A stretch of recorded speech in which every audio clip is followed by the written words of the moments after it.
learning higher education. It's a PDF. The second is a PDF on critical reading questions. And the third is a model to generate critical thinking. The other two are for later reading. I think I'd like to first introduce and then we'll carry on. Then the stage will be all yours. So good afternoon, everybody. Our resource person for today's workshop is Professor Sujata Shriram, whom I asked for her brief bio, and she obliged me by being literally very brief about it. So you said you wanted a brief bio, okay? Otherwise, my full CV is many pages long. No, that I didn't know. And that's still not updated. But she's literally taken me for my word, and she's given me a brief and very, very limited kind of bio. But anyway, let me tell you. Professor Sujata Shriram is a professor at the School of Human Ecology, Tata Institute of Social Sciences, Mumbai. She is deeply committed and passionately involved in teaching and research. Professor Shriram teaches courses on psychology, research methods, and human development for students at TIS, Mumbai. She's on the national executive of the Association for Early Childhood Education and Development, an advocacy network for children below the age of 8 years. She is also a member of the International Stress Management Association. Professor Shriram's areas of interest include mental health, families, childcare and parenting, marriage and divorce. Besides these interests, Professor Shriram is a passionate observer of human nature, eternally curious and enjoying trying to find out what makes people tick.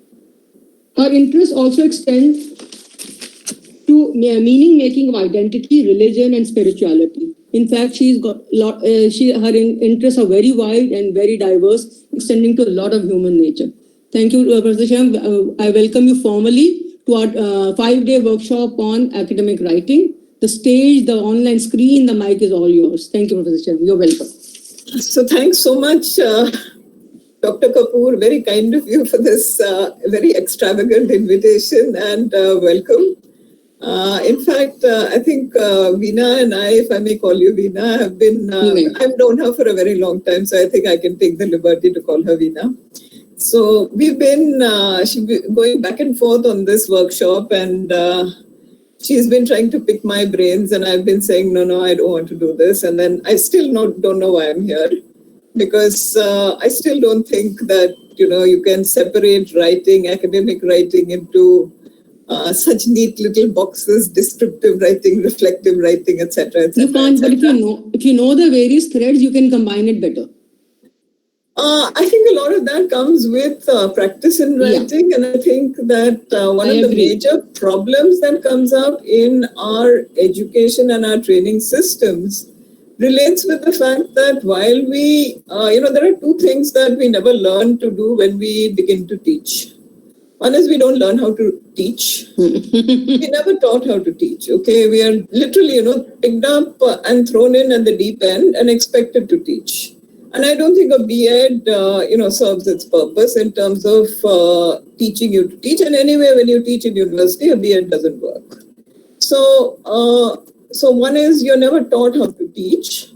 And the second thing that you're never taught how to do till you actually start trying to do it yourself is how to write. Yes. I don't think we're taught how to read either, in the sense that how to read critically and how to evaluate what you read. I don't think that's a skill either that our education system affords us. And I'm not sure whether that's going to change with this fancy NEP and the rest of it, so whether we're going to just make khichdi. So those are all questions, I suppose, that will never be answered now. They're going to be answered probably in another 5-10 years' time. First off, we're going to see how it's going to be implemented, when this fancy policy is going to be implemented. And of course, the devil is in the detail. So that said, I would definitely feel that, one of the major lacunae that comes up with writing is that we never really encourage the habit of writing. And we never really allow people to identify their own academic voice or their own tone. Most of us, and I think for me, definitely, I've got probably writing projects piled up, things which are pending, which I hope will get done and, it's again prioritized. So that's something that I feel that all academics would at various points be, that's the plight that we are in. And again, unfortunately, I don't think our academic schedules today really allow us to spend too much time in doing any writing. And I'm not sure how many of us take the time out, in the sense that, if you say that you're going to schedule, say, 1 hour of writing for in a particular day, whether any of us do that. I know I keep thinking I need to do it, but whether I end up doing it or not is a big question. And I feel that that's one of the major problems that comes up when we're talking about this whole issue of writing itself, and whether it's, most of us unfortunately tend to get drawn into the more journalistic forms of writing, which becomes under the framework of descriptive writing. It's not even reflective writing. And again, the encouragement to reflect on our work, on ourselves, is again something that's not really part of our education system. We've never really encouraged people to reflect on either what you're doing or on what you're writing or what you're thinking. I think reflection is another thing that actually needs to be honed. So I have a presentation today actually that I'm going to be sharing with you after the session is over, which has some handouts also on this aspect of critical writing, which is what I've been asked to talk about. So I think I'd like to start by saying that, how do we understand critique and how do we understand criticism? So, this is one of the reasons why I hate this online space, because I can't see anybody. I can see myself. So I'm essentially talking to myself and a whole lot of colored blocks on my screen. So I'm just hoping I'm getting across to you. In case anybody isn't able to understand what I'm saying, or if what I'm saying is too abstract, too esoteric, too convoluted, and you would like to stop me on my tracks, please unmute yourself and tell me at once that what I'm saying is, you don't agree with what I'm saying, which is absolutely fine. But before I go further, I think I'll just say, what I was saying before before Veena very kindly introduced me. There are 3 handouts that I will be needing you to look at during the session. The first is a PDF, which is called Critical Thinking and Reflection. You will need to keep it ready for yourself. The other is something called Critical Thinking Questions from the Skills Library at, which university is this? University of Leeds. And the third is a model to generate critical thinking from the University of Plymouth. And if you can just keep this ready with you, I will be priming you on when to use these at various points. It's also, I've been spending my weekend. Unfortunately, I didn't spend more time than that. So I apologize if I'm not adequately prepared for this session, but I've tried. And I find that as with many things related with aspects of writing, there's a lot more to it than what I can possibly think of covering in the next 1 hour. And I will go on to say that I would encourage all of you to go through some of the handouts that are here. There are 2 additional handouts that have been sent to you. I will be sending some more references on the PPT, which for you, especially there's this book by Stella Cottrell, which is on critical thinking. And it essentially does this very good set of exercises there, which takes you through the entire process of, different types of writing, and also helps you understand what, and she's, there are excellent exercises there. So I'm not even going to try and replicate any of that here. I'm going to let you to make that discovery for yourself. So you could go through those exercises, which will help you in terms of, looking at different types of writing and looking at what the possible lacunae would be in those passages that would be there. The book is called Critical Thinking Skills, Developing Effective Analysis and Argument. This is a 2011 publication. The earlier publication, this is the second edition. The first edition is a 2005 edition. So you could, she's essentially just added on a few exercises in the 2011 edition. Even if you get the 2005 edition, it's great. It's works very well. And I'd say that there are other books also in terms of writing. There's this excellent book by Paul Sylvia, which talks about how to write better, and he talks about how you need to write. And you can write anywhere and any time, and you need to actually schedule time for yourself to write. He essentially belongs to the school of thought that says that, look, very often, academics don't write enough because we don't plan. You want me to put the names down? Okay, again, Stella Cottrell's book is there in the reading list, so that I will be sharing with you. The other book I'm talking about is by Paul Sylvia. It's called How to Write Better. It's also interesting to note that, again, this is part of my homework that I was doing for this session today, that most of the material that you will find on critical writing tends to come from British universities. University of Leeds, University of Plymouth, University of Bath, University of Birmingham.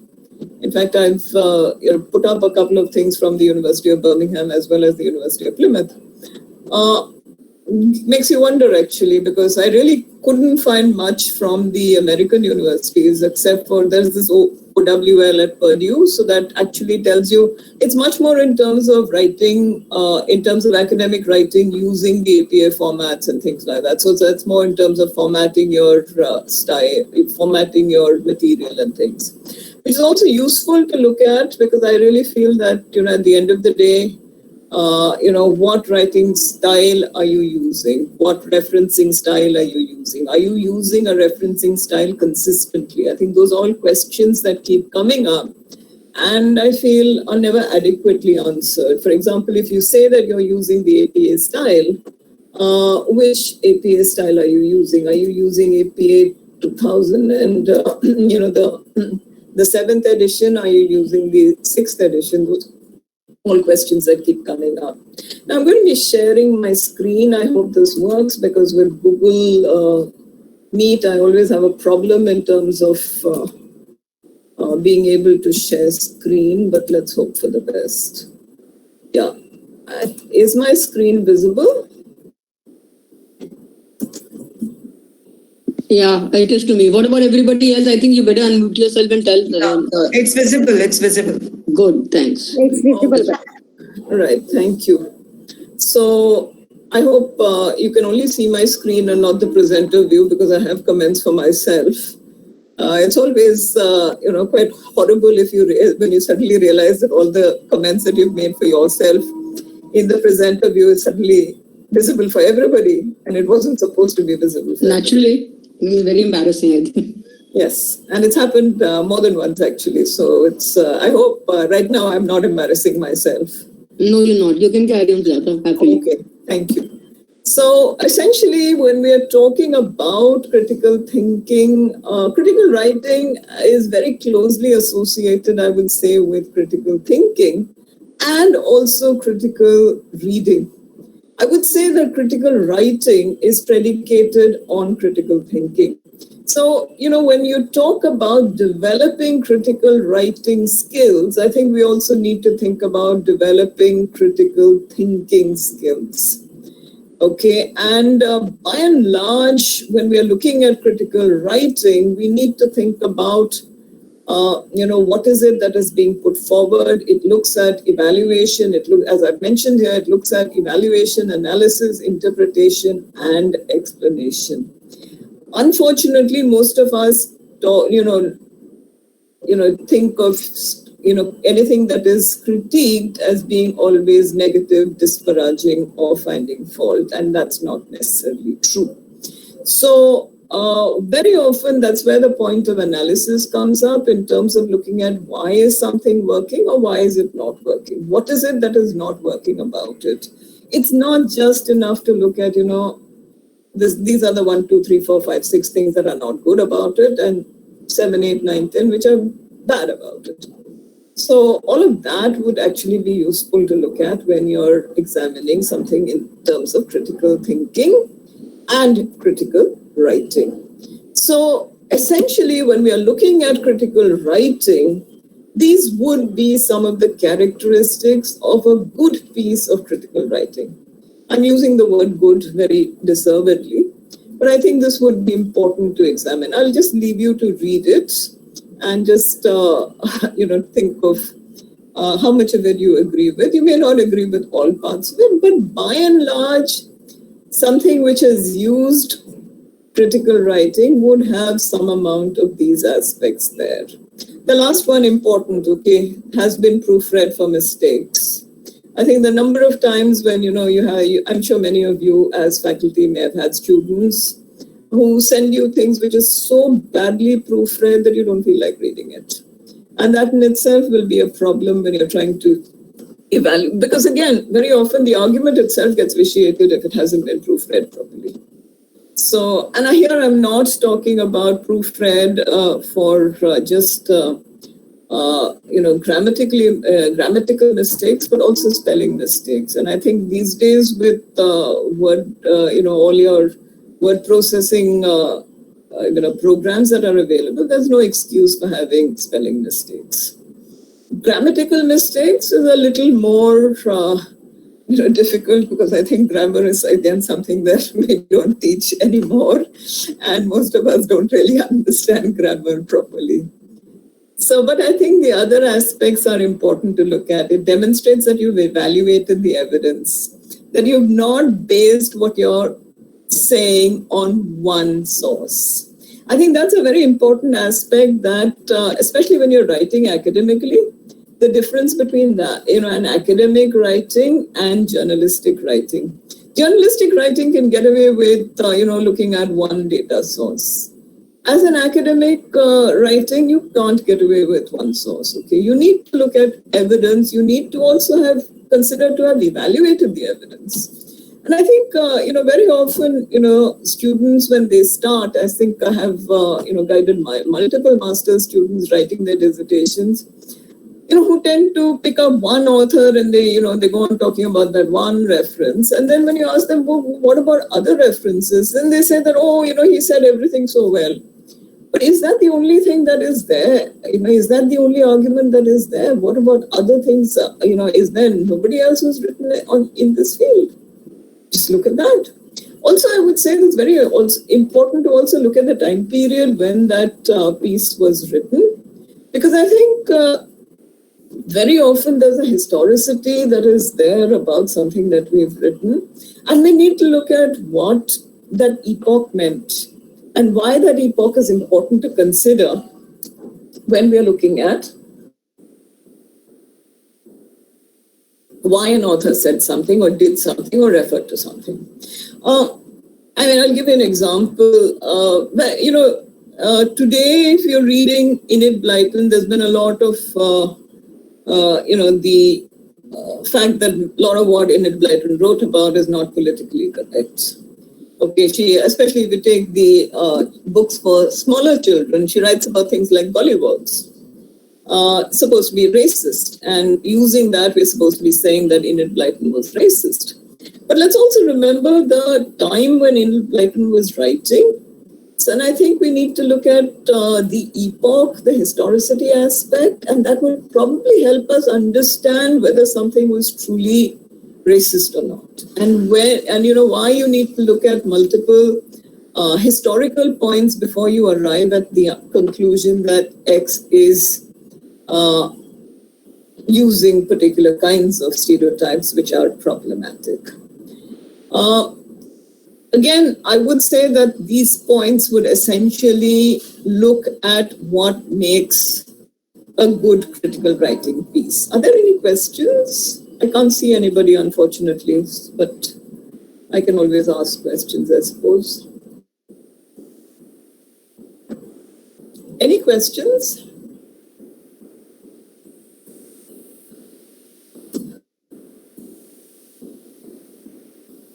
Okay, I'm assuming that there are none.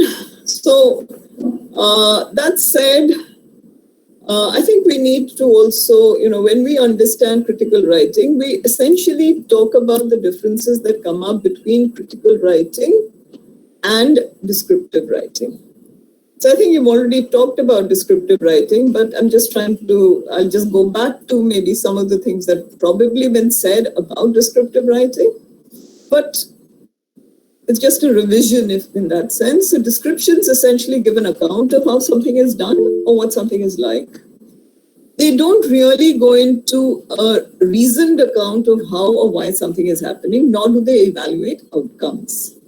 So again, in most cases, descriptive writing is factual, accurate, and free of value judgment. So essentially, description is often confused with critical analysis because both can actually investigate an issue in detail. But descriptive detail isn't intended to persuade, but it actually just tries to give an impression of an item or an issue that is being described. By and large, we always talk about how we need a much higher level of skill for critical writing as compared to descriptive writing. So, which will now actually bring you to the next handout. So I'm just ending the slideshow here. And if you can just go into the handout, the first handout that is there, which is description versus analysis, which looks at the essential differences that are there between descriptive writing and analytical writing. Do you want me to present this, or is it okay if each of you can see it on your screen? Ma'am, we can read it. Okay, so if you can please go through it point by point, and if there are any questions, we can look at that.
Tell me when you're done, please.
So which then moves us to the next handout. If you can please open the handout, which looks at critical thinking questions.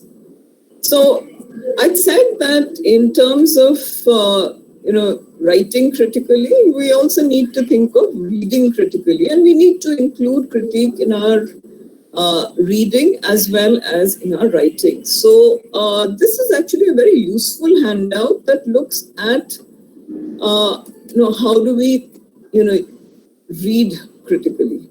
Excuse me, ma'am. Yes. Sorry to interrupt you midway, but looking at the first handout, Yeah.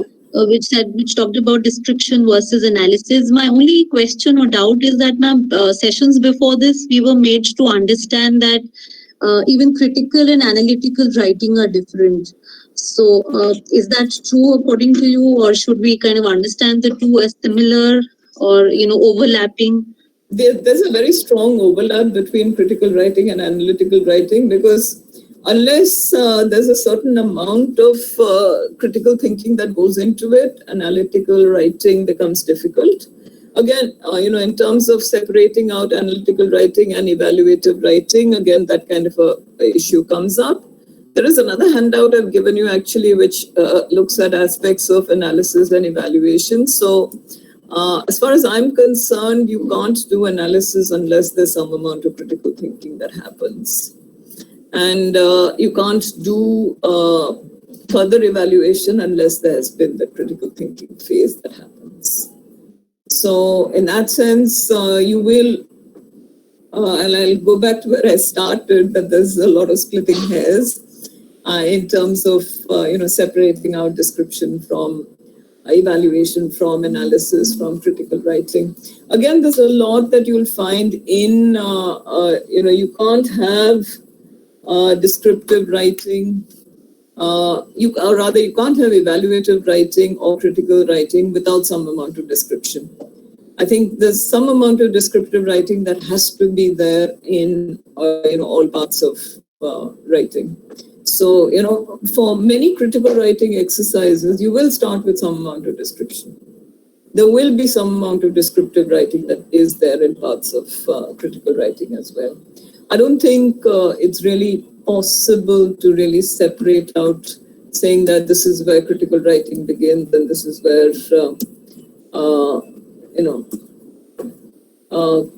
descriptive writing ends, and etc. That I think is something which is very specious reasoning, and in my opinion doesn't really always work.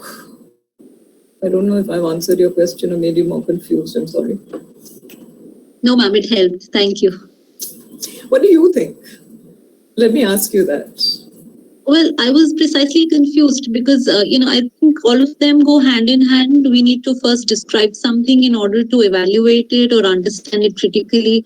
Unless we apply critical interrogation, we can't analyze it. And even a post-analysis, we would probably have to revisit, what we thought about that earlier while we were just reading the description bit only. So for example, when you've arrived at an evaluation of something, you will need to describe it again to your reader, right? Yes, ma'am. So that's also the thing which looks at how, it's a cycle essentially. Right. So and again, I would say that a lot of aspects, for example, you may cut down on the amount of critical analysis in a piece that is meant for a layperson. Because I feel there's a lot that needs to be looked at, whether you're looking at, when you're looking at descriptive, critical, analytical writing, I think a lot depends on what your field of specialization is.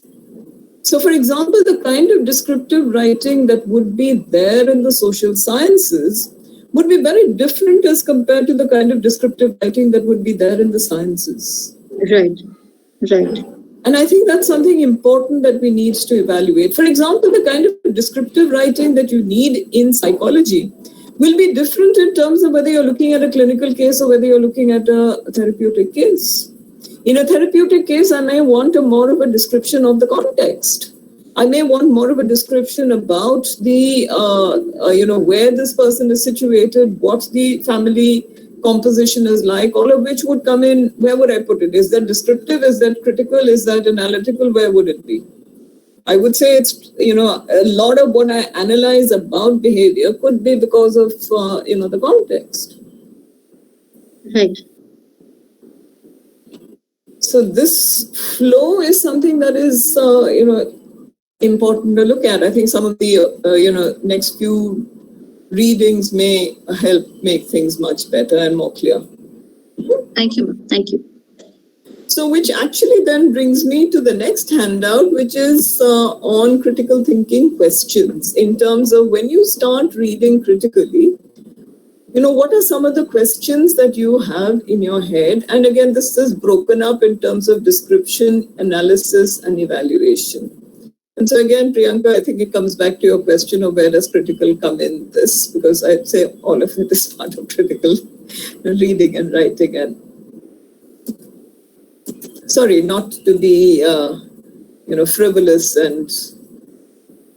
but essentially these would be the kinds of pointers to examine when we are looking at reading critically. Have you all been able to identify the handout? Critical thinking questions. Yes, ma'am, I can. Others?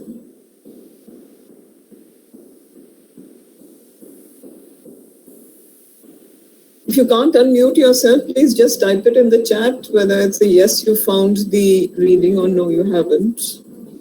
Because if you haven't found the reading, then I will share it on the screen. Please share in the chat box, otherwise the resource person won't be able to move forward. Please share in the chat box.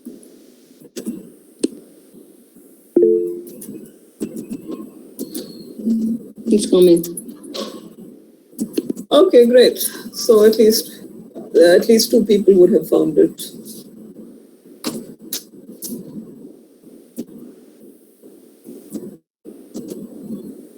Right. So if we all open that and just have a look at, the kinds of questions that come up, which will help you in terms of trying to read something critically. Because I feel that before we start looking at how to write critically, we also need to be able to read critically.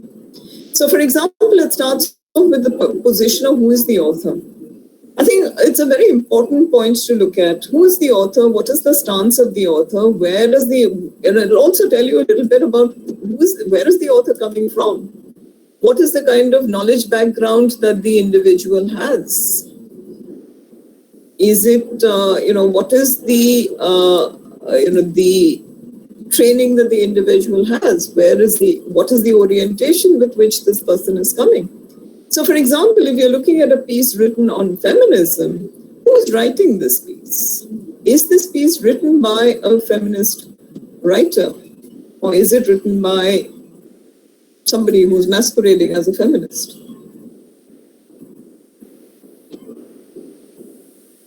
So I would first want to see who is the author. Again, a lot of things that come up also with who is the author, because very often when you find out who the author is, a lot of times you may go back to see what else has this person written. What are the other things that this person is known for? And today, I think with a Google Scholar history, it's not difficult to identify, what the fields are that a person is writing in, or what the kinds of fields are that the person is working in.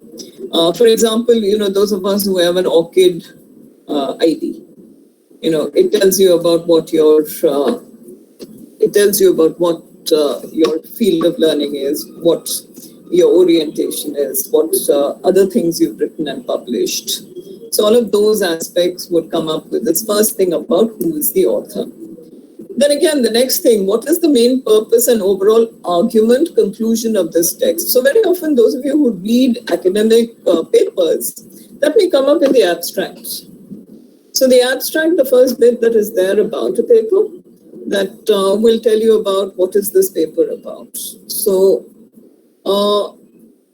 essentially, writing an abstract is a very important part about, for a reader, because it will essentially tell the reader about what is this paper about. Usually it'll tell you about what is the main idea, what would be the method that is used, what were the tools that were used along with the method, and what were the main findings.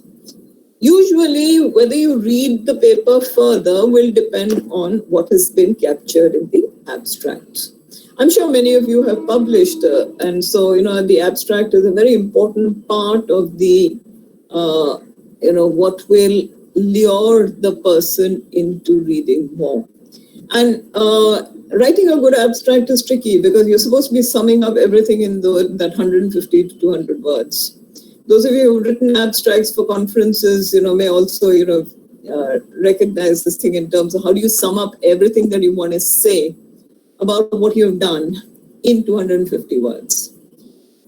Again, APA has its own style in terms of how abstract should be written. So depending on what style of formatting or referencing you're using, it'll also use specific formats. For example, the American Psychological Association, which is generally the Bible that most psychology journals would be using, talks about how an abstract should be just one paragraph.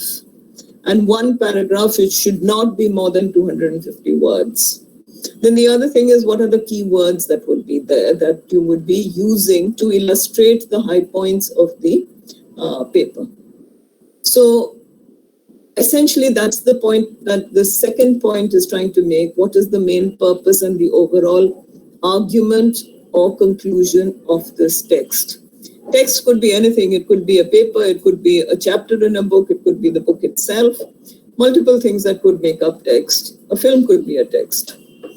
So all of that would come in. Then again, the third point, when was this text written and in what context? I mentioned Enid Blyton. I think very important to look at. There are multiple authors who are today being accused of being racist, of being, particularly unkind to people of other races, ethnicities, etc., etc. But it's not necessary that, this kind of issues really, you need to look at where, the context within which the writing took place. Again, a lot of people today would say that, Gone with the Wind is an extremely racist book. Okay, for example, the way, the descriptions about slavery, for example, the way Mammy is described. So all of that, if you're right, if that book is being written today, then it's possible that Margaret Mitchell would have toned down, her voice may have been toned down in order to produce the text. So here I'm using the book Gone with the Wind as a text for doing critical reading. You can do critical reading and critical writing of anything. You can critically read a newspaper article. You can critically view a film. You can critically read an assignment that a student has submitted.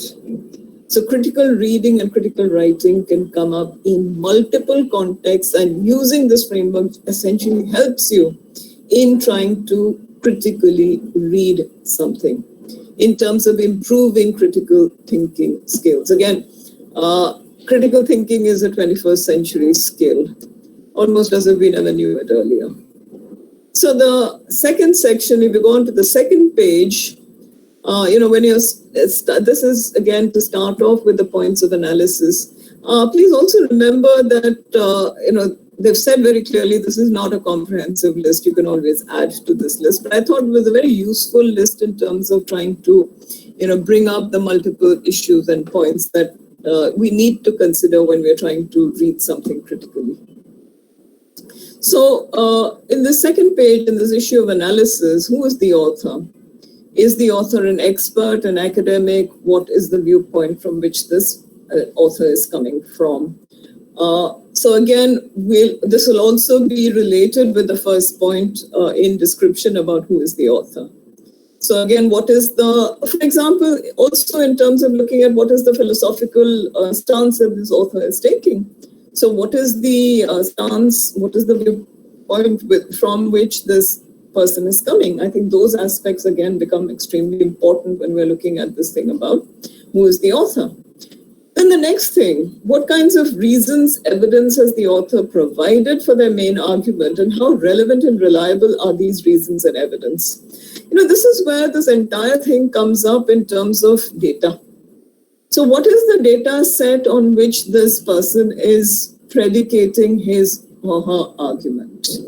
So is this argument based on primary data, or is it based on a literature review? If it's based on a literature review, what is the kind of literature review on which this argument is based? So again, in what depth has this literature review gone? Again, what are the kinds of materials that this literature review has covered? I'll just give you a further example on this. Right now, I'm working on a project which looks at experiences of older adults during the COVID-19 pandemic. The proposal has been accepted. We've just started with doing data collection. And while we were writing our proposal, what we found was there's hardly any primary data available on work with the elderly. So, there's a whole lot of conjecture that is there. Nobody's spoken to older adults to find out about what they actually feel should be done in terms of their safety and security. A lot of things are being told in terms of what should be done for older adults. So, when you're looking at papers written about older adults, it's important for you to look at what is the data source on which this author is writing this paper.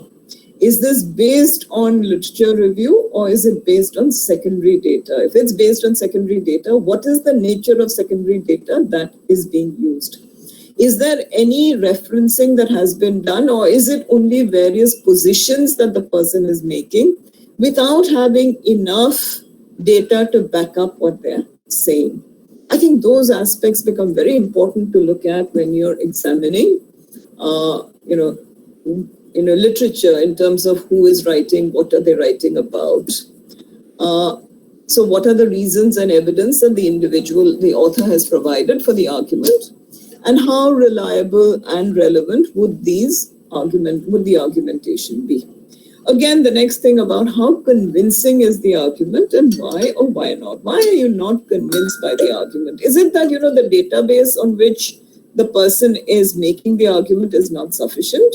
Is it that it could also be that, when was this data collected?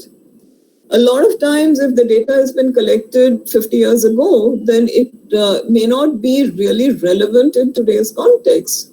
So it would be important to look at why is this data not really applicable, and what would have changed between then and now. So those would again be important issues to consider. Again, are there any assertions that the person is making that is unsupported? So this is the point again, I was talking about a position versus an argument. A position very often is where something is being stated without having enough data to support what they're saying. So this is again important for you to look at. Again, what has something been omitted? What has been omitted from your point, and why do you feel that is omitted? For example, authors can say upfront that this paper is based on data that is collected on a particular social class. So whether you can extend it to another social class is something that would be left to the reader to think of, and again to think about why is it not possible to cover other social classes. For a writer, it would be important to look at how was the data collected. So that would also help you understand about limitations about social class, caste, all of those factors. So again, looking at what would be the things that would come in and why would this happen. Again, a lot of times, especially in psychology, in doing research on people's and again human subjects, you would tend to make a call about selecting subjects based on something known as convenience. So selecting a sample by convenience is extremely important to do. So for example, on what basis would you be selecting a sample? For example, am I going to, if I live in Bombay, will I select my sample from Bombay alone, or will I look at taking other people from other places? Again, Bombay is a huge place. So where would I again think about collecting my data from? So all of those factors come up. And again, very often in a methods chapter, in a paper, you would be expected to justify about where you chose your sample from and how did you choose your sample. So we talk about something called inclusion criteria and exclusion criteria. So in the sense that who would be the people who would be included in the study, exclusion criteria talks about who are the people who will not be included in this study. And you need to, again, give a rationale about why somebody is being included or why somebody is not being included. I think both aspects need to be, it's important to think about, developing both these aspects in terms of the inclusion and the exclusion criteria. Because that will again tell you about, this thing about was something omitted. This is also, things that you look at in terms of implications for future research.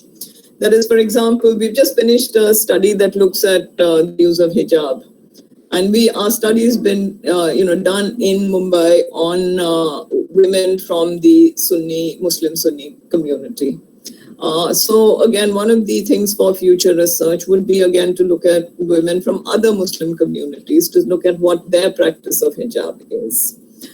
So that would again be something that would be important to look at. So very often if something has been omitted, so what is it that you would consider in, implications for further research? So again, how effective is the language on the strength of the overall argument? I think that's important to consider. Have all points been considered? Is the argument balanced, or is it again tending towards one side as compared to the other? I think those are again factors that are important to consider when you're trying to critically read a paper. Again, is the conclusion reasonable?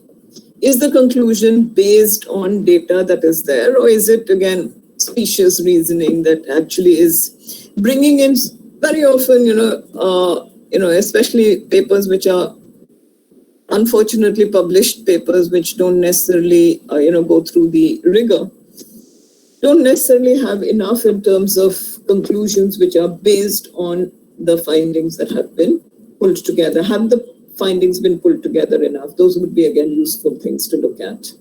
Then when you're looking at the evaluation, how is this paper important for you? Why is it important for you? What do you learn from it? So if you had to read a paper and you identify 3 things from that paper which link up with your study, what are those 3 things that you can identify? And how are those 3 things related with your research? And how do you use these findings in your research? How will this help you in terms of helping you define maybe your research questions? How will it help you in terms of finding out what the gaps are in the existing literature? For example, you find that, there's a lot of data that is available, secondary data that is available about older adults, which is again something that we found in our study. So which is again something that helped us in terms of deciding the importance of doing this study, which was again the need for primary data. So in terms of developing primary data for working with older adults, to hear from older adults their own stories about how they navigated COVID-19. Those would be, again, important aspects to look at in terms of identifying, why is it important for you and what can you learn from it? How can you extend from it? Again, what are the strengths and weaknesses of this particular text? That's where the evaluation would come in. So in terms of what would be the things that have not been considered, and why would it be important to consider these aspects? What would happen if you didn't consider these aspects? I think those things would come in here. Then again, what is your position on the subject? How does it differ from the argument that you used that was there in the text? And how will you use the text? So, when you're looking at writing, very often one of the things that tends to get done is the stringing together of references. So, where you say X said, Y said, Z said, so how are you going to link them together? So essentially that's the point that comes up when you're looking at how are you going to use this in your writing, and how are you going to use this in terms of building up? For example, are you using this to build up your argument? Are you using it to support your argument? Are you going to say that, look, this goes against what you're trying to say? I think both aspects are important to look at. So again, where are you going to use this text? Are you going to use this in the section where you're looking at the building up of the argument in terms of the definition of the problem? Or are you going to use it in the analysis when you're trying to wrap up your findings and using this set of readings to support what you are doing? So in the sense that if you're finding data which is similar to the data that has been cited by other studies, you will need to bring it up in terms of saying that, look, similar findings have been found in studies done by X, Y, or Z in year something, in place something. So those again are factors that are important to look at. If your findings are different from other literature, you also need to say that. Why are your findings different? Can those findings, the difference in the findings, be explained by the context? Can it be explained by the time in which the studies were done? Can it be explained by the method? What can be used to explain the differences that were there between, what you were, the text that you're reading and the information that is coming up in your findings or in your study or whatever that you're looking at. So again, how does this text relate to other information you have read? Does it contradict, support, or challenge other evidence? And lastly, what else needs considering? What aspects of this argument would you like to investigate further? I think if you just flip through this handout, it will help you in terms of trying to... Again, I think it's useful for you to think of how much of it are you doing or how much of it do you do when you think of reading something. I feel this is a useful guide to help us with trying to read critically. And reading critically will help us, again, write critically. I'll just pause for a minute to let you just flip through the handout. If there are any questions, we can take that.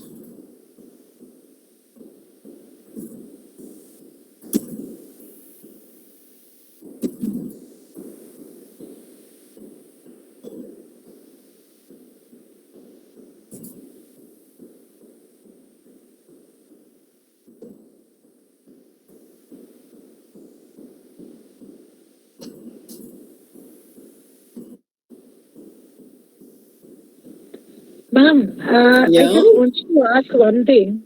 Yeah. That critical writing is taken negative always. Means not always. Somewhere it is taken negative. Is it so? Means how? I think I started off by saying that critical writing should not be taken as negative. It's not something that is negative. It is something that should be seen as something which evaluates, something which helps examine the positions. So I think our problem comes with the word critique, and we always assume that critique involves criticism. Critique, again, I think it's important for us when we are critically evaluating, critically reading something, we need to separate the argument from the person. Unfortunately, very often, especially if you're looking at, if you're evaluating your students' assignments, I think this is something all of us need to look at as teachers. How often do we critically evaluate our students' assignments by looking at the content of what has been written rather than who the person is who's submitted the assignment? If we are able to do that, I think we would have been able to do that most important task of separating the idea from the person. Because it is the idea that is important to critique, not the person. Right. Ma'am, can I come in here? Yeah, sure, Priyanka. So when you say that we need to keep the person separate from the idea, I mean, Yes. how do we understand this, when we're reading fiction? So the only example that comes to my mind is when I'm reading Pride and Prejudice, we understand that historically, Napoleonic wars were happening, but Jane Austen did not write about that, or we get hints of the regiment coming in, but that is more towards how that will lead to more mischief, and the men will be bored, so they will want ladies to entertain themselves. So that's a different tangent altogether. And one more thing that I would like to bring here is that we've also, as students of literature, understood something like what Roland Barthes says is the death of the author. Once a text is out in the market, it's out in the public discourse, the author has really nothing to do with it. It's then entirely say a postmodernist or a deconstructive thing that it's how you interpret it is so that creative piece becomes the property of the people who are consuming it, rather than what the author quote unquote intended us to understand or say. So I think I'd start with, if you look at this thing and, if you go back to the handout and you see the bit that looks at, the description, who is the author? And what is the standpoint from which the author comes? I think when you're reading fiction, very often you need to look at, who is the author and what is the standpoint that the author is coming from. And very often, a lot of us go back to look at biographical sketches of authors to look at, what is the position that they're taking. So, ma'am, once we are kind of, reading such books in class, for probably examination sake, we ask students to, focus on the context and the background, the ages, what was happening in terms of the politics of those times. But, as a reader, I believe that kind of takes away the pleasure of reading. If you always would want to contextualize it, so therefore, when I read Jane Austen, I will not want to think about Napoleon. I would just not want to. I would just read for the pleasure of reading. So when you're reading something for the pleasure of the story, there is something of the story that appeals to you, right? So what of the story appeals to you? I think when you try and understand that, that's where you would have tried to do some amount of critical evaluation of the text. What is the chord that it is striking for you? Is it escapist? For example, when you're looking at chick lit, is it escapist fiction that just allows you that, the opportunity to escape into a fantasy? You know that the fantasy isn't real, but it allows. I mean, I would not, consider Jane Austen as chick lit, and I don't know whether to. Jane Austen is chick lit. I'm just giving the example, an alternate example of chick lit. So right. I'm coming back to the point of looking at what are you reading for. Yeah, so that's what I said. When we teach students, that text in class, we of course push them into, when we say that, analyze this or critically comment. That's how our questions are structured. So what is it that you're looking from them? So they will have to necessarily place it in a context, politically, historically, whatever notions that we've kind of asked them to read, put a critical theory, apply some theory, on it, and then analyze it. So, would you expect them to do it on the first reading? No, not really. Of course not. So there you are. So at the first reading, you're trying to arrive at some of the main, the gist of what is being said. Then at the next reading, when you're looking at what is it further that you're getting out of this. So you'll be going through multiple levels. But at some level, I feel it is important to encourage the reader to engage critically with what you're reading. And I don't think enough is being done to encourage, this critical reading skill in terms of engaging enough with content. Right. So, for example, you talked of Jane Austen. Okay, so we are looking at Pride and Prejudice. So why is it that apart from certain descriptions of the army being around, there is almost nothing that you know about the rest of the political happenings. That's true. Yeah, there's no mention of that then. So again, that tells you a lot about what is it that this book is supposed to be about. If you're trying to understand the Napoleonic Wars through Pride and Prejudice, you'll get an idea about it through its lack of mention. Right. And I think that's also very speaking.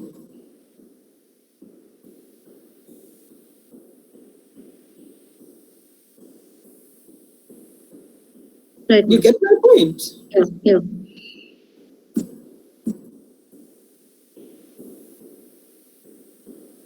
Any Yes, other ma'am. questions? Thank you, ma'am. You're welcome.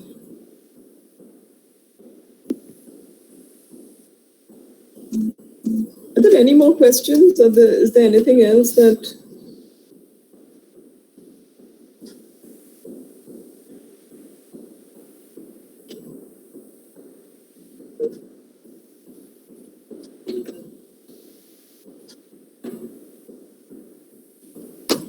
Has anybody written anything in the chat box?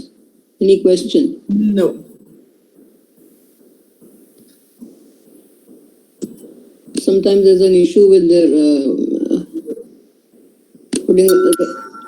So I'll come back to saying that when we are talking about critical thinking, we're also talking about asking questions.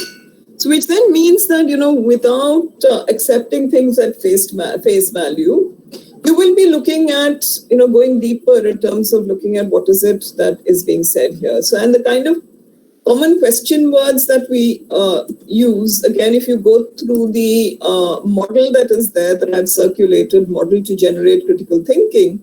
So again, you have the, I hope everybody's been able to find that. Do you want me to display it or can you find it? It's again a 2-page handout, which looks at a model to generate critical thinking. So it starts off with the question words, the what, who, where, when, how, and why, which is again the parts that come in terms of description, especially the first 4 words, what, when, who, where, are part of description. The why, how, starts off with the analysis. And then the next words, that is the what if, so what, and what next, are what comes in evaluation. And I think this is an extremely important thing that we need to, keep in mind constantly when we are looking at that cycle of critical thinking. So we start off, again, one of the simple things to look at is, if you put the topic of what you're looking at, topic or the issue in the center, and then start off the questions that come up around it. So what is being said, who, when, and who, where? And then why is this important to discuss? How can we look at this further? And then again, the next what if, so what, and what next? I think this is a very important cycle that we have to consider when we're looking at critical thinking.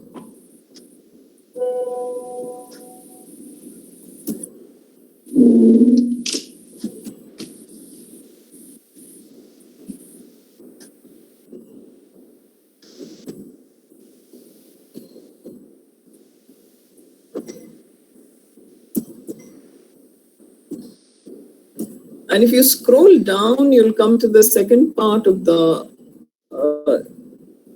handout, which is extremely important, which just takes the questions further in terms of looking at what are the aspects that come up there. So the description point, so what, where, who, when. Again, analysis, why, how, what if, and the evaluation, so what next. And again, the further questions that come up along with it. And alongside, if you see the boxes that are there, the introductory and the background information to contextualize the problem and the topic. So exploring the relationship of parts to wholes, which is part of the analysis. Again, possible solutions, situations, responses, alternatives. Again, evaluation, implications, solutions, conclusions, and recommendations. This is a very useful model that we can use in terms of, it's a linear model to try and develop critical thinking. Again, useful with students, extremely useful in terms of, I like to use it with my master's students in terms of helping them develop, especially on their research topics, and it's a model that works.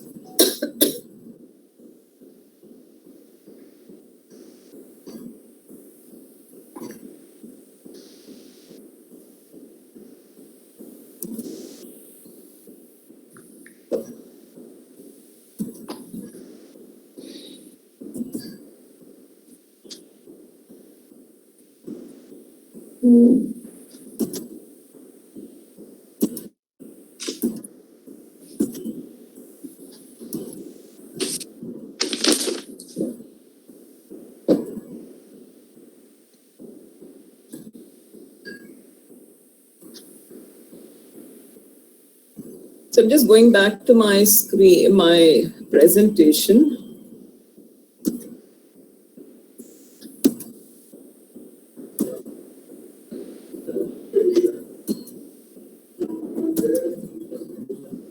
So this is from Cottrell, where she talks about how critical writing involves the following processes.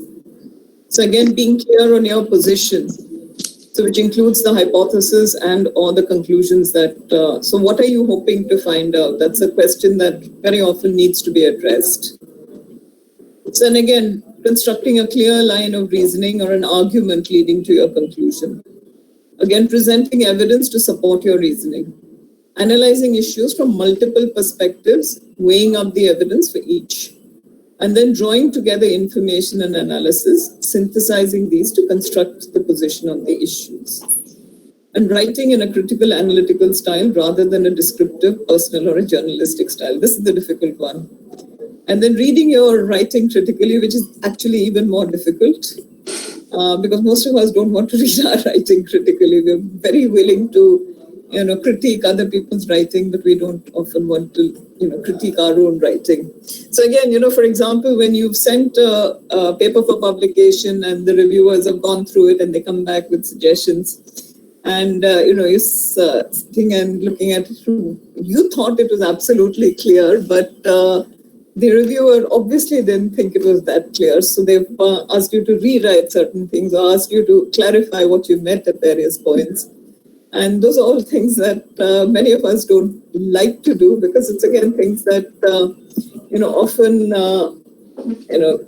it makes you look deeper into your own writing and your own writing styles and what you've written. So those are all important things to, examine. And I feel that, if we keep some of these things in mind, it will help us tremendously when we're looking at critical writing. So again, reading your own writing critically, I think that's something most of us don't like to do. I mean, many of us like to think that our first draft is our only draft. So, I mean, those of you who are either PhD students right now, planning to do a PhD, or again, those of you who are PhD guides, in terms of, you'll have students who feel that, this one draft should be my only draft. And that's never the case, because again, there could be certain arguments that you've missed out, something that, why have you looked at it this way? Isn't there some other thing that you've missed? Is it possible that this could be another way of looking at it? All of those aspects again come in. And increasingly, I think it's important to be, impartial about what you're reading, so that, you can try and be critical about your own writing and, look at. So, and I think when we are looking at critical thinking, we also have to be able to, make this difference between a position, an agreement, a disagreement, and an argument. I think all of these are important to look at. So, and again, very often we tend to, state a position without giving enough information to back it up. So again and again, so you could either agree with the position or disagree with the position. But very often you need to look at, when you're looking at critical thinking, you need to think of how to build up an argument. So an argument, again, could build on, different things, whether it's builds on different, it's an argument which could head towards an agreement, or it could also be building towards a disagreement. So again, I have some examples of, so if you're looking at this, if you just read it, is this an argument or is it a disagreement?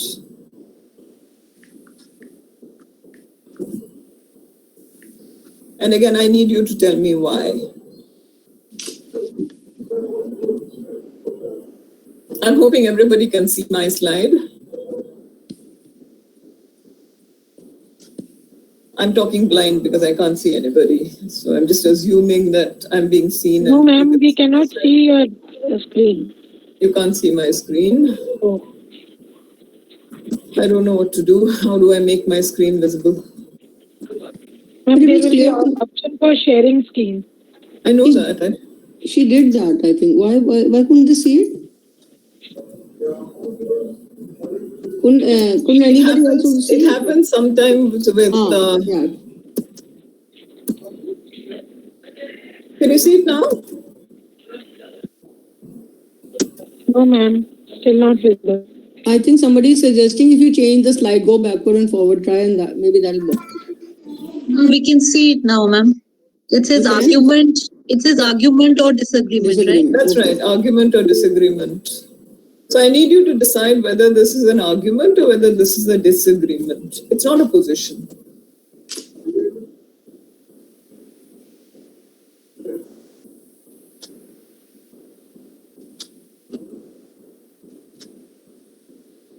And on what basis are you saying this is an argument, and what basis are you saying, or on what basis are you saying it's a disagreement?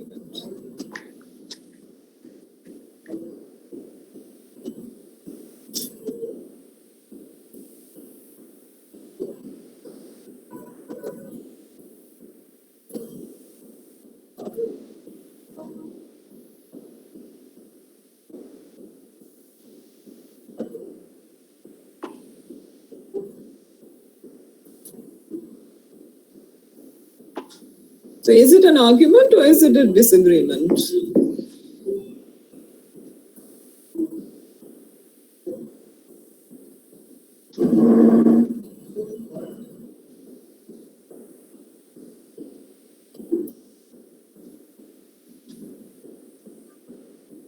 I think it's argument, ma'am. Why is it an argument? Others agree with that, or does anybody feel that this relates with a disagreement? This looks like an argument. Okay. So why is it an argument? Because it's giving a reason to, in support of bilingual or multilingual people, of their understanding of the structure of language and, because of knowing more than 2 languages. Anybody else? Why is it an argument?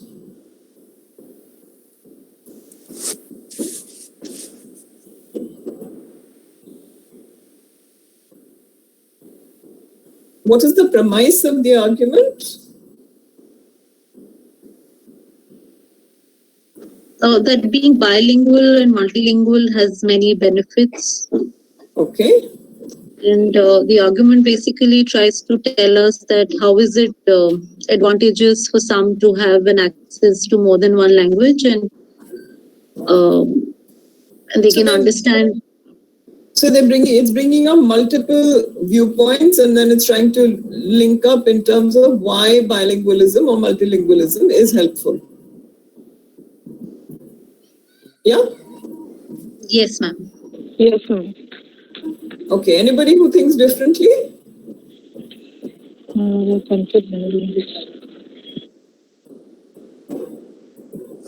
So maybe let's look at the next example.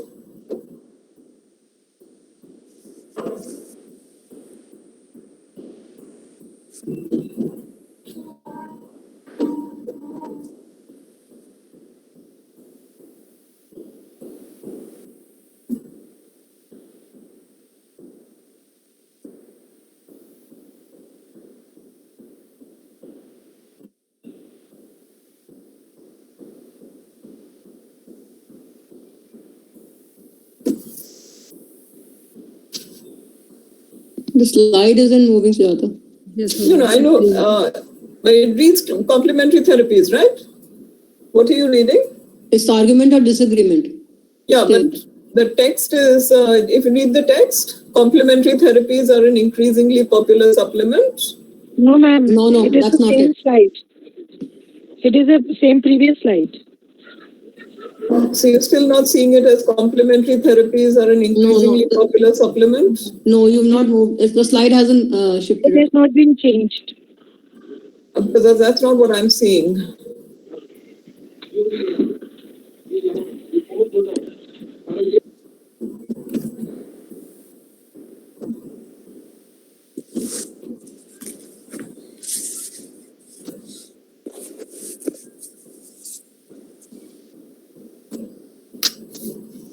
Okay, I don't think this is working. I'm sorry. This is...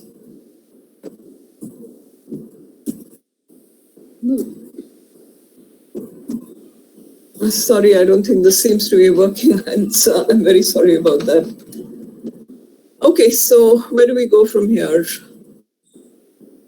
Veena, if it's okay with you, I'm going to close this session and we can have some question answers. I don't think this... I'm not able to use my presentation. Would you like to explain the previous slide about the disagreement and agreement according to your opinion? What was it? It was disagreement or agreement? Argument. Argument. It was an argument. Bilingualism and multilingualism, it was an argument. Okay. But you can ask why it was an argument, I think, Sunita.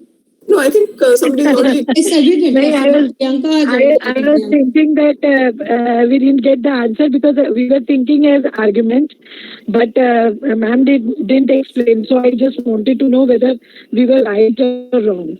I think Priyanka had already talked about it. I think it was Priyanka, right? Who said that? Yeah, Priyanka talked about the same thing. So maybe I'll just read out the other statement that, if you can't see the slide, let me just read it out. Maybe that will. So the statement... Ma'am, you just maybe try again to present your screen, and this time you will be able to...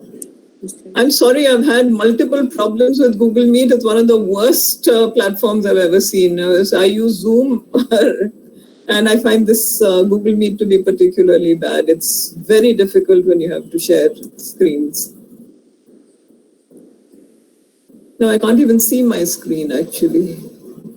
Ma'am, in the bottom of the screen, first open your presentation. I've done that, dear, but it doesn't show my screen. It doesn't show the window. And then, ma'am, you have to choose window while presenting. I know. It doesn't share. It doesn't show my window at all. On the Google Meet page? Yes. For that, you have to pin up it, ma'am. For that, you have to pin up it there. I've tried that as well. Or what you can do, you can go back to your presentations page, and from there you can, discuss. Whatever changes you will do there, that will be visible to us, even if you can't see it on the Google Meet. Unfortunately, I'm not able to show the screen is not coming off the presentation. Maybe let me try now. Can you see it now? Yeah, ma'am. Yeah. It says complementary therapies. No, it's still, now it's complementary therapies, yes. Complementary therapies are an increasingly popular supplement to other forms of treatment. Those who use these therapies argue that treatments such as reflexology, homeopathy, and shiatsu complement the care provided by the medical profession. Indeed, some people claim that these therapies are more effective than traditional medicines. Anecdotal cases of miraculous cures abound, and there are those who believe such methods can compete on equal terms with medical approaches. This just isn't convincing. Is it argument or is it disagreement?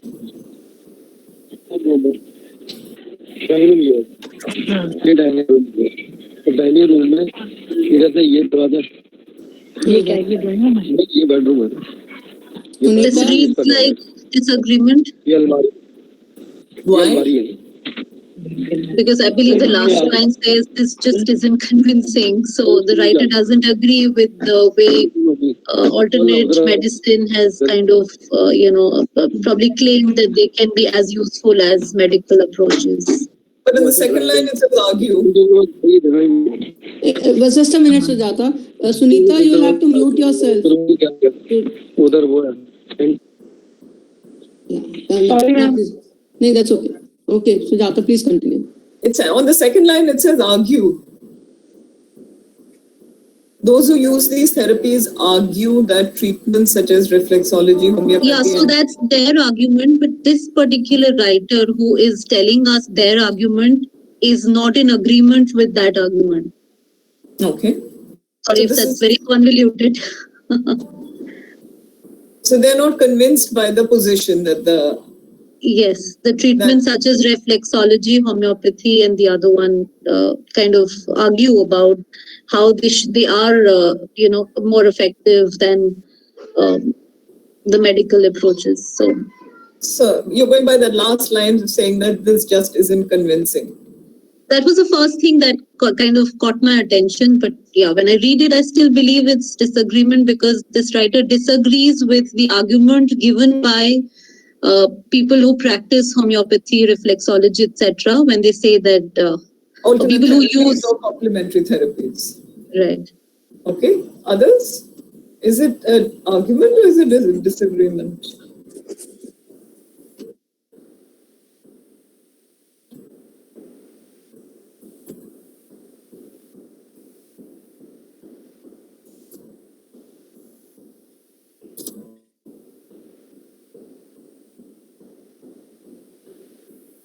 So I have an N of 1 who says it's a disagreement. Do I have others who say it's an argument or...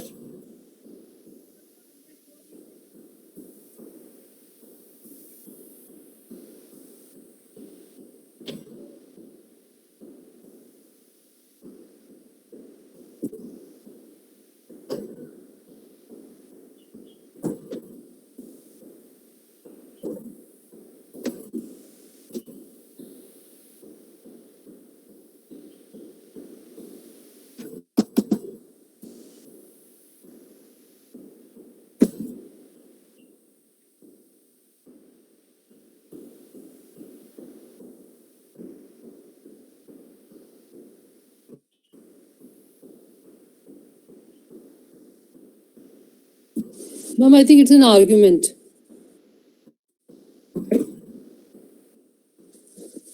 Well, now you... So one person says it's disagreement. I'm assuming it's not the same person who says it's an argument. Is it?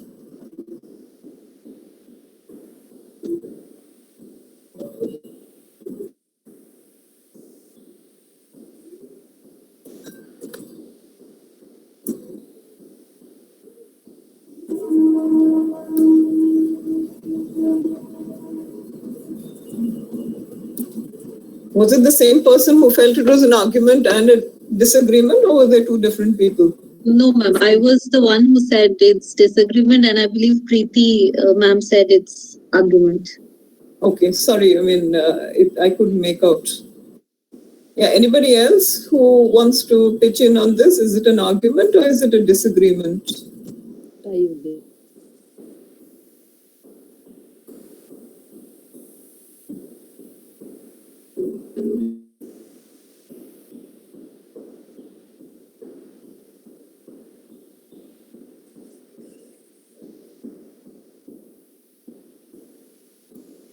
So we have 2 responses out of, it says 16 people. If I count myself out, there are 15. So what about the others?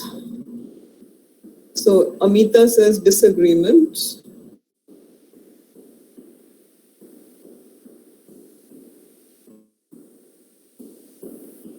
Veena, what do you say?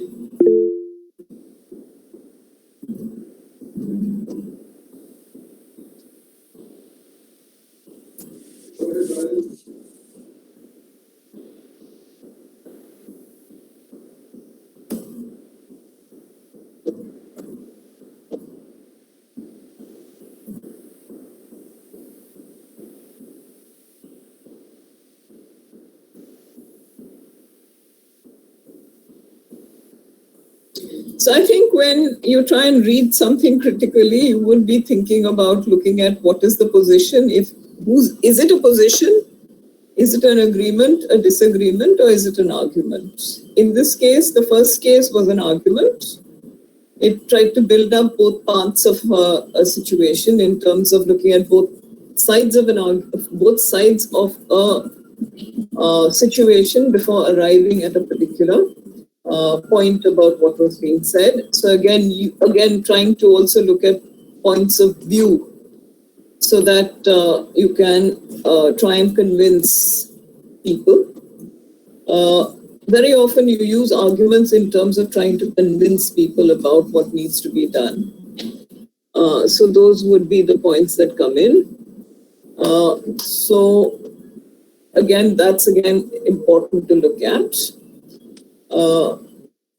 The first case was an argument. The second case was disagreement. There was no real argument that was being brought up in that. The person, again, the last line that comes in the passage, which says, this is just not convincing.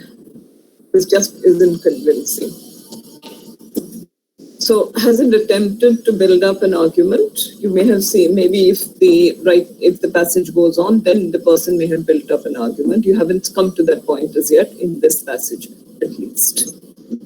So I would say in multiple times when you're trying to read something, try and look at what is it that you're reading. Is it an agreement? Is it a disagreement? Is it an argument? Is it a position?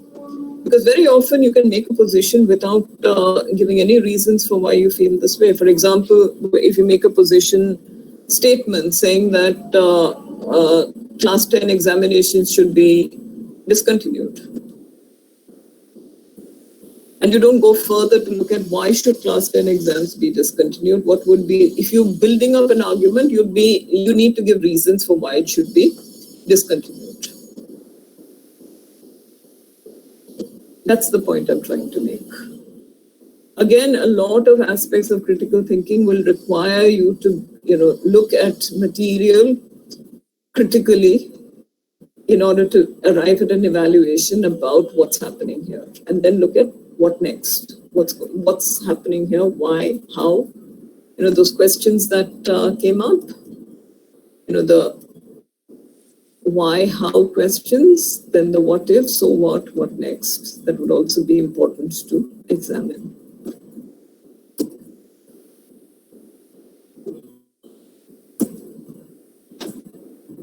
Yeah, I'm done actually, Veena. I don't have, because I'm finding it very difficult to share your screen. And yeah, every participants can ask any question that they have, because you see, this is something that is integral to our varied roles. And if you can ask right now, it will be beneficial for all of you. If you're all there, come on. Yeah, that's always the problem, because I think because today is also another issue, that today has been one of those days when everybody had to reach their institutions and teach from there. So many people couldn't join back for the workshop, and we'll be sharing this. They will be sharing. It was going to be on the 5th, not from 1st. No, it was the 1st. Suddenly it happened the injunction came last night. More or less. Final year students, I think, have to come in, right? The students are final year, but there's no clarity. All the teachers had to be present. Okay.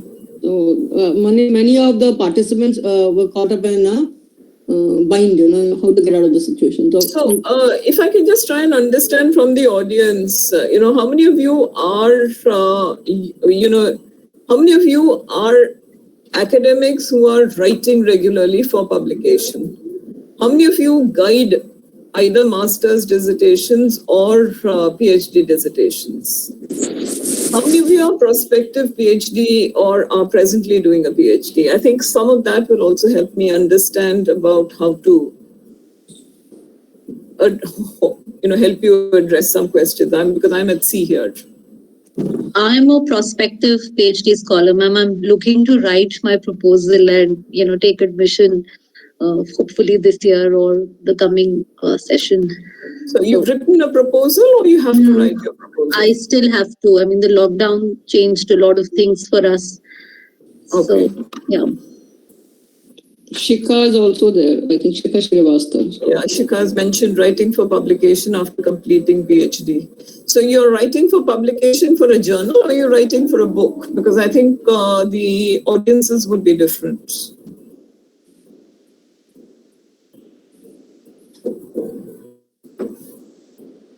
For a journal, okay. So if you're writing for an academic journal, you need to look at, again, multiple things in terms of what is the journal looking for.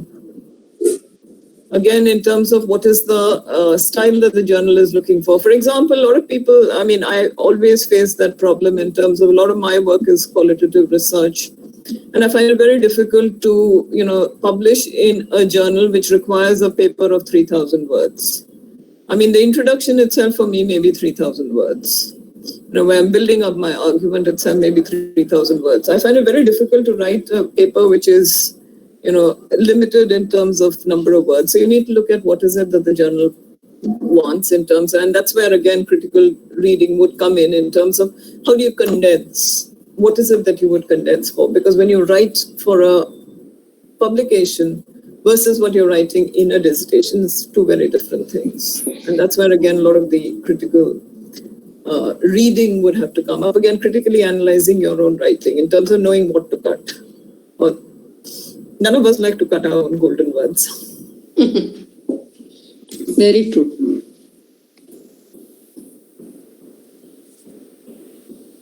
So, for example, if you're using quotes, to illustrate what you're saying, how do you decide which quotes to use?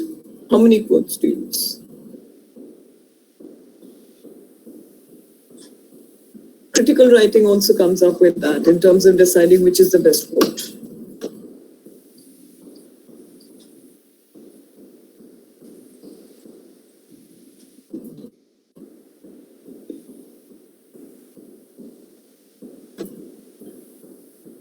I will share the PPT with you and along with the handouts, so I hope that will be useful. It will be. I think Priyanka is going to write a proposal. Literature students have a lot of, can be using a lot of quote. Maybe you would like to share with Sujata. Ma'am, even I would like to have that. Please, Preeti, why don't you? Please come up with your question. This is the right time. Everything is not by the resource person speaking and attend. There's a lot of goes into and a lot of learning takes place when the participants also interact and bring their views outside and share those. And then the resource person moves forward. Everything is not just by sharing by the resource person. Come on. Before I ask my question, so you just now asked something to us. Would you like to answer that? How to decide the best quote and how many to quote? And I think those are judgment calls that you make as an author. Because in terms of, if you're prioritizing one voice over the others, you need to look at what is it that the person is saying that expresses your viewpoint the best. So, for example, how does it move from being a position to an argument? Why is one particular set of data best in terms of reflecting what you want to say? Okay. Thank you, ma'am. And now, because I could join late because of some college work. So can you just summarize what you have discussed with us? Can you please, if you please? I think the handouts will help you do that, because I just looked at what are the things that you do when you try and do some critical reading. So in terms of some critical reading questions, and also a model that is there in terms of trying to develop critical thinking, because I feel that unless you try and hone your critical thinking skills, you really can't think of writing critically.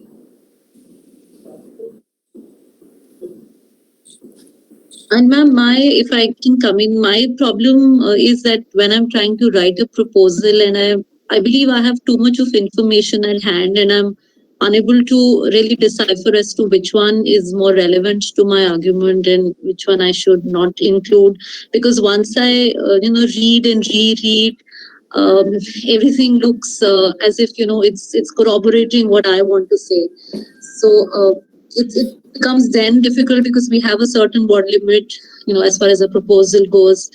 So that is one problem that I'm really, So one thing I will start off by saying is look at literature which is current. So when I say current, I'd say don't go back into prehistory. So I would say if you're looking today, we're in 2020, so don't go beyond 2010 in terms of published material. And in the social sciences, you can go back maybe till 2000, but again, going further back beyond that doesn't really make sense because perspectives have changed. Okay.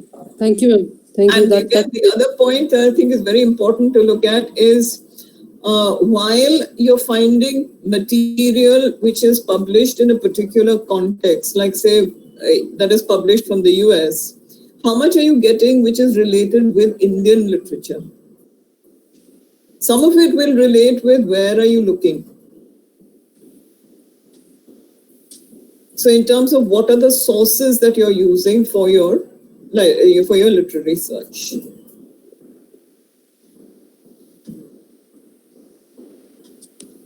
And I would go back to look at, the criteria in terms of who is the author, what is the data set, what is the context in which it was written, and how convincing is the argument. It's not possible to read everything that has been published in that area. It's absolutely not possible. Don't even think about it, not going to happen.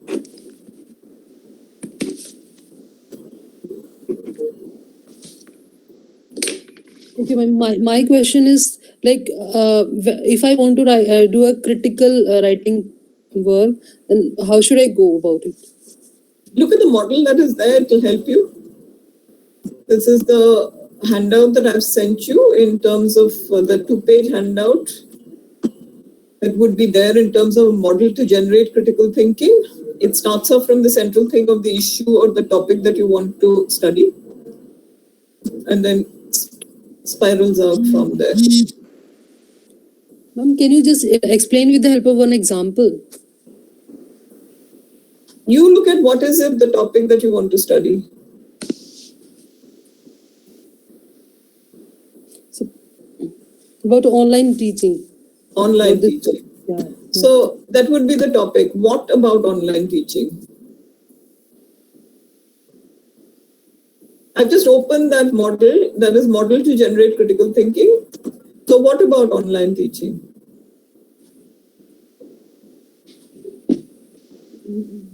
The opportunity.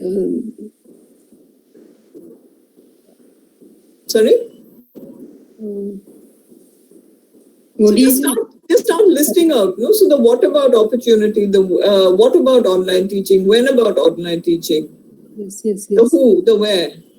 So when you're looking at the who, are you looking at the teacher or are you looking at the student? When, are you looking at the current or are you looking at the past or are you looking at the future? Okay. You get my point? Yeah, ma'am, I'm getting. So that's essentially, it's a useful way to build up what we refer to as spider charts or concept maps. So which also then look at, how are various things being connected to each other. Okay.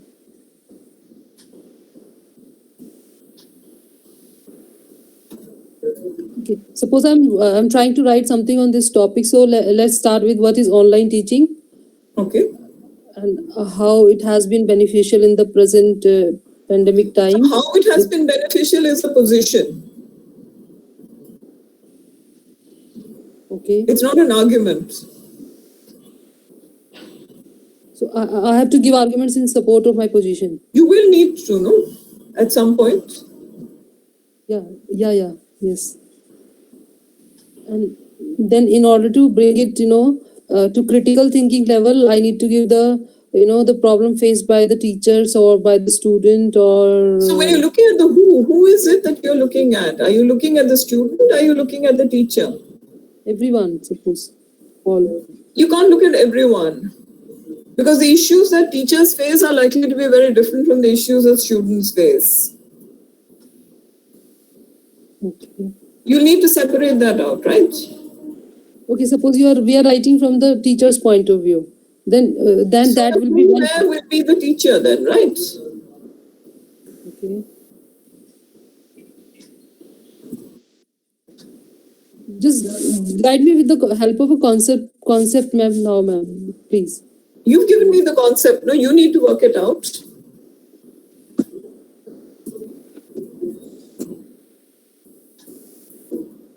So develop that further, no? So in terms of the what is online teaching, so when is online teaching at present, right? Okay. Is that what you're looking at? Yeah, ma'am. Yeah, please. I mean, yeah, that will help me to think, for another topics also. I need a scaffolding from you. Little I'm sorry, scaffolding. you need to work a little more on this. Okay. So will others, listeners help me in this so that we can think of how to start critical thinking or any piece of writing on this, suppose on this topic. So I would advise everybody, please open that slide which looks at model to generate critical thinking. So if we put down the topic or issue as online teaching, online learning. Teaching. Online teaching. So that's again the what is online teaching. So when is online teaching during the current pandemic? Who is the teachers?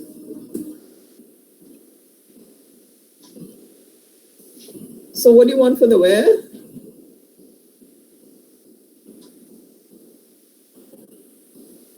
Where is the homes or online platform to come? No, home would be very different, online platform would be very different, school is very different. Or do you want all three?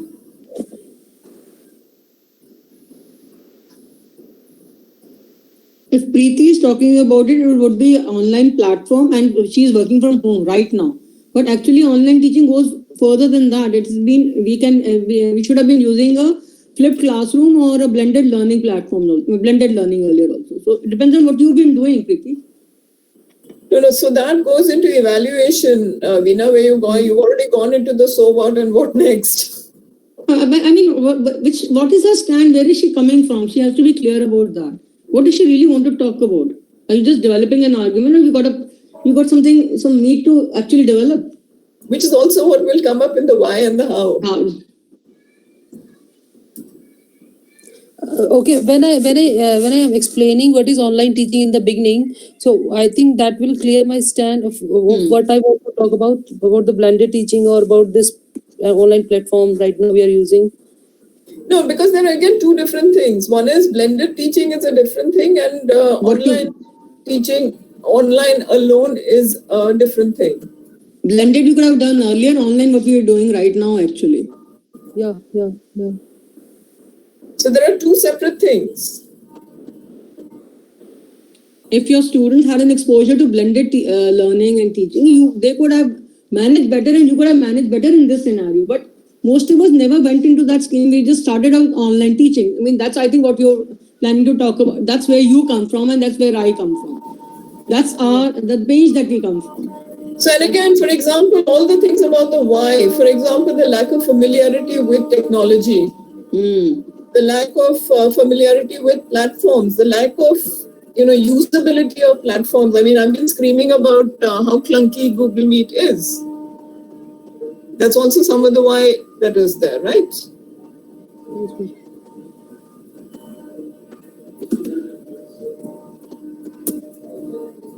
And they go on to the how. So how is online teaching being used? So for example, if you're looking at synchronous and asynchronous online,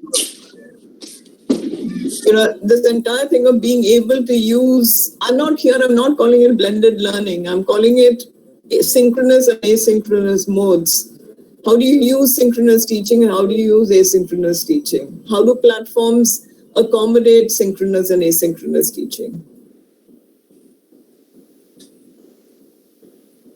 And again, why would these platforms be important to consider?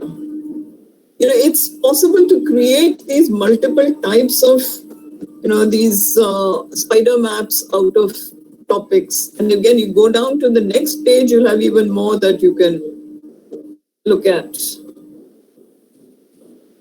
So Preeti, if you've gone into the next page, what is this about? What is the context situation? What is the main point? It actually tells you a lot more. It might help you more then. Okay, ma'am. This PPT or this material you will be, It's already sharing. there in the Google Classroom. Okay, yeah, okay, fine, ma'am, fine. I'll be seeing it. Okay. Thank you, ma'am. It will help you in terms of developing your problem that you're looking at. Yes, Issue, ma'am. problem, whatever you want to call it.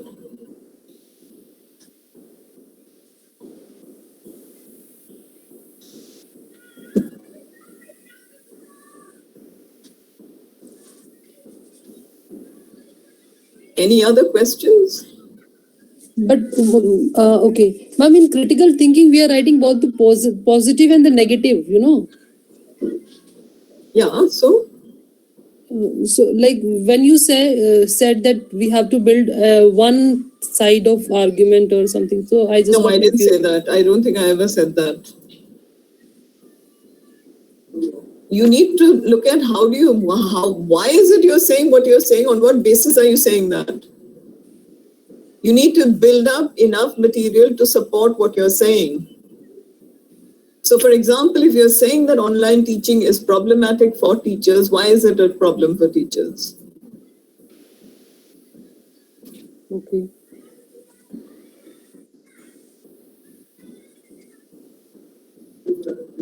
I think in order to be, for it to be a good piece of critical thinking or critical writing, you need to consider all as many angles as possible. You can't afford to build up an argument on the basis of one reading. And I think that's one problem that many students get into in the early days of planning a proposal.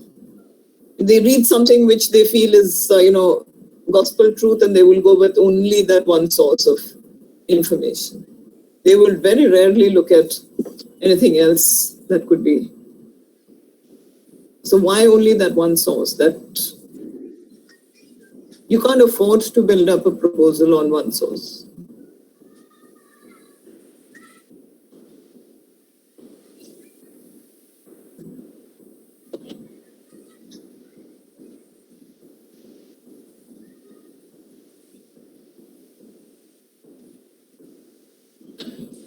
So what I can think at this moment, ma'am, the various angle in this topic can be the problem teachers faced, or the time consumption, or the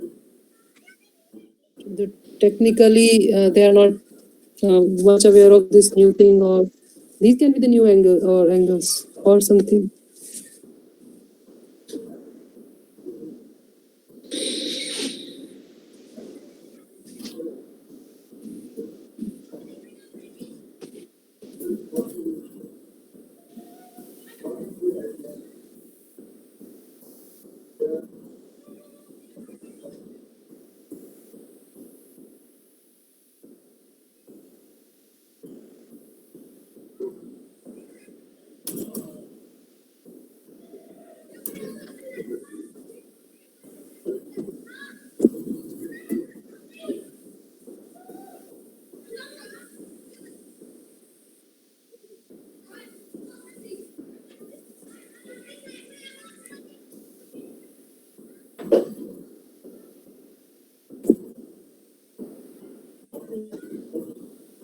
So if there's nothing else, can we close or?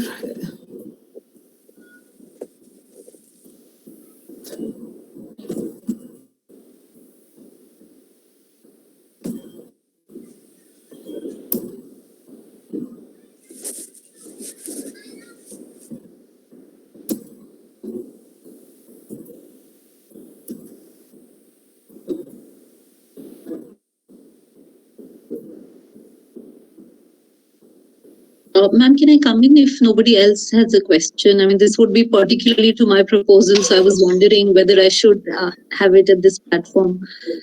So If there are no other questions, and Yeah, so you mentioned about how do we sift information, and when you said that you look at the work which has been published in a particular context. So my area, when I'll tell you roughly, is about I'm looking at family structures, in Indian writing in English. I'm yet to zero in on. Some women writers, in the Indian subcontinent, who are talking about family, and my focus would be more on, absent fathers and how, that kind of changes the dynamics of how family structure is understood. So, do I, because main theoretical basis for this argument is, talk of masculinity and femininity has been very Western. So, do I include that and say that because this theory is, I would not use the word incompetent. I think that's a very not a very good word, but just for the lack of a better word, if I say that American context is not well suited here, so therefore we would need another theoretical base. To talk about Indian context or to talk about Asian context, or what is it that American literature doesn't address about the Indian context? I think that's an important point that you can look at. Right, because their family structures are different. Their children are more independent. Here, we kind of, they cling to mothers specifically, or to primary caregivers for a longer duration. So that kind of changes the dynamics of how families are set, and then therefore how fathers are of course considered to be absent, and they are given that leverage to earn the bread, quote unquote, and mothers are supposed to be working as well as be primary caregivers. So within that dynamic, so the family structure, say in a European country, would be very different from how we have our family structures. So do I say that that theory or that basis is not suited enough? So do I critique that and therefore look for a critical base which is more closer home? Or do I just simply not mention it at all? If you're building up a rationale about why some texts and not another, then you'll have to look at why is it that, a text which has been written by, say, an American author on an American context doesn't apply in the Indian one. Right. So that is again a critical analysis of what is it that is different in one context which doesn't allow the applicability of a writing in another context to be brought in. Right. So again, that's where the similarities, differences thing would come in. Right. The other thing that would be important for you to look at is also epoch. Has Indian writing about families changed by epoch? Right. So this is where again the historicity come in as an important factor. For example, something that has been written by a female author on India, on an Indian family fiction, may be written in the early part of the 20th century. How is that different by somebody, by maybe the same author, maybe 25 years later? Yes. How is the voice of the author changed? Right. How is the position? How have positions changed? Right. You get my point? So which will also help you again, for example, if you want to look at one author, again, how has, what has the movement been in the way in which the author has seen or studied, aspects related with the Indian family? How has that changed? Versus looking at, different authors, again, whether you want to look at it cross-sectionally or whether you want to take it longitudinally, those are all factors that you can examine. Right, ma'am. Right. Thank you so much. Thank you. I mean, I find that it's also very useful to look at how how do you use film? I think there's a lot of critical analysis that gets done on film. Yes, ma'am.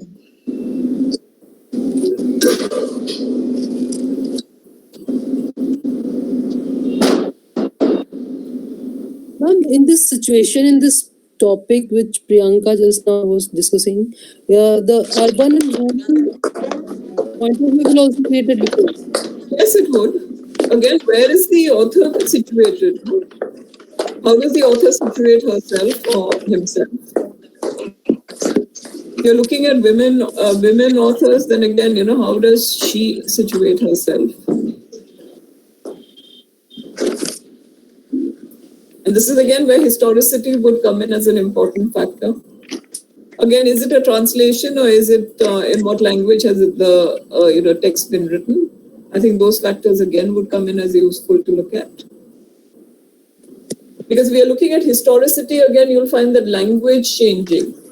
So, for example, language, I think we talked about Jane Austen. How many people today would consider Jane Austen as easy reading?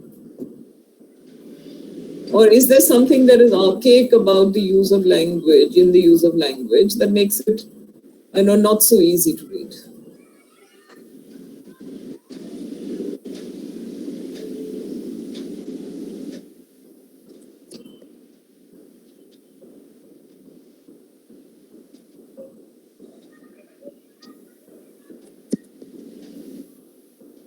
Does that help?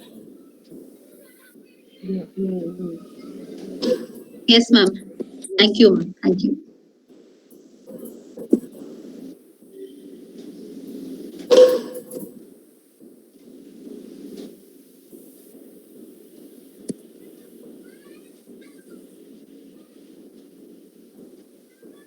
So if there are no other questions or comments, can we close, or is this Veena? We can close. Professor Sujata, Jyoti here. Hi. Veena is also joined by. Okay. Great. Joined. There's a power cut this side. Okay. So, please, do you have any question or any observation, any doubts? So, Professor Sujata is here to answer your questions and doubts. Would you like to share any of your experience on this? Or any input?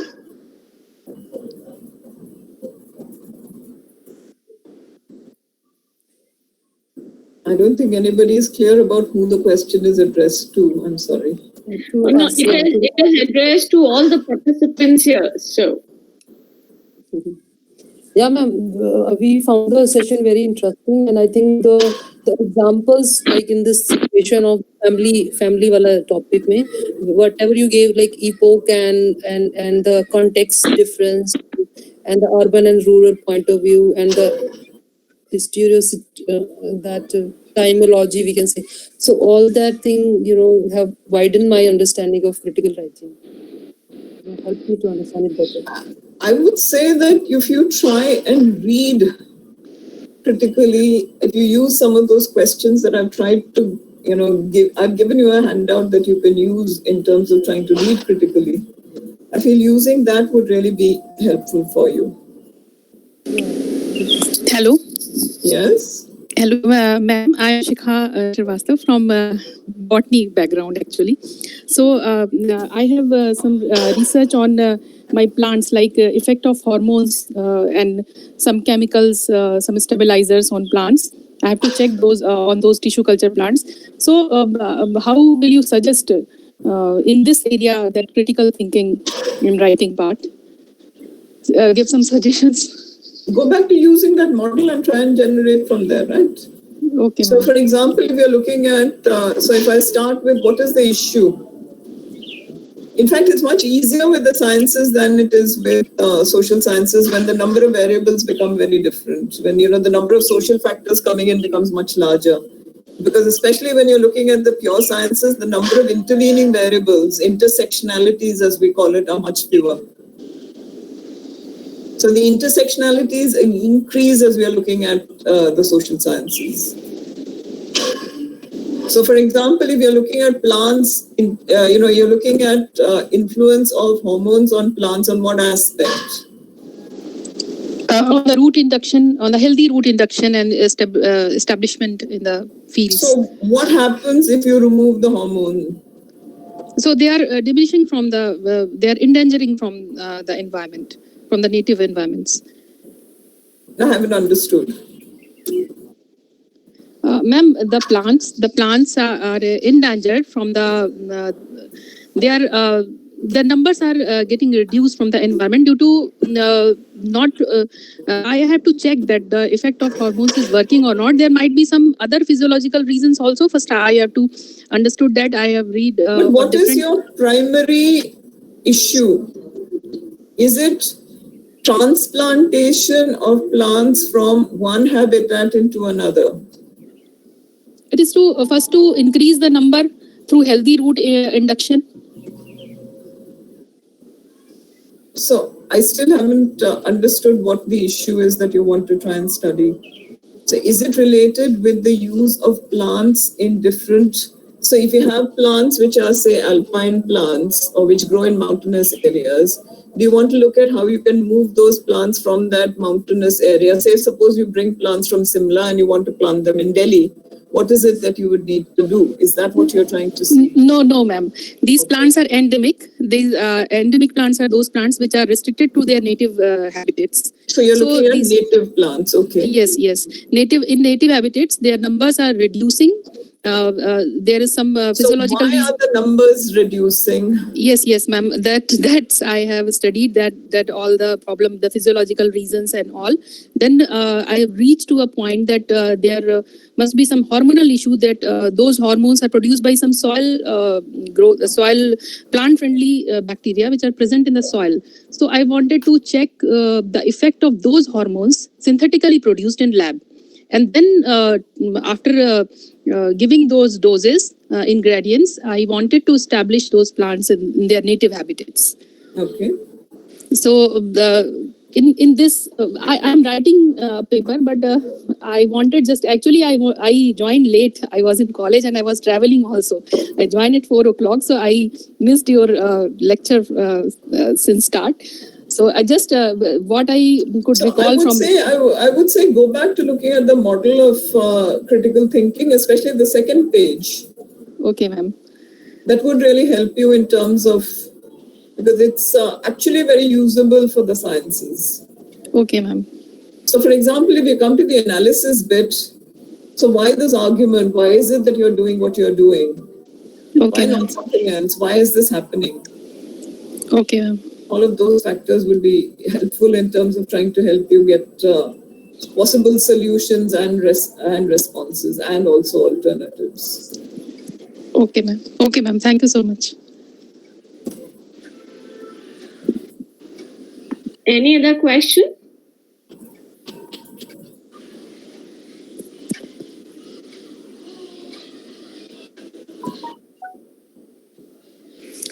I think, Sujata, we can conclude now since everybody is, I think, exhausted their quota of questions and their responses.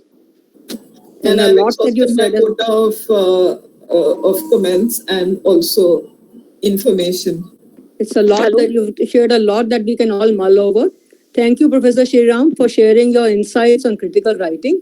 I think the talk will go a long way in helping us build our understanding regarding critical writing and all the various diverse threads that go into incorporating critical writing.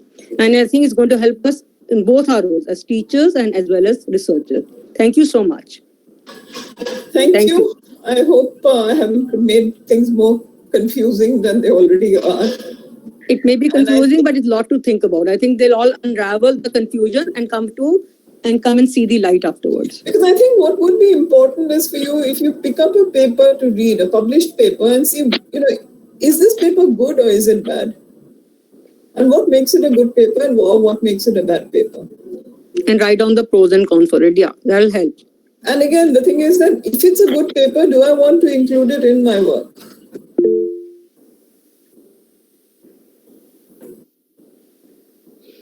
All of that becomes very useful for you. Thank you. Thank you, Sujata. Thank you. So I'm leaving the meeting. Bye-bye. Thank you, Sujata. Thank you. Bye. Bye-bye. Bye. Bye. Thank you.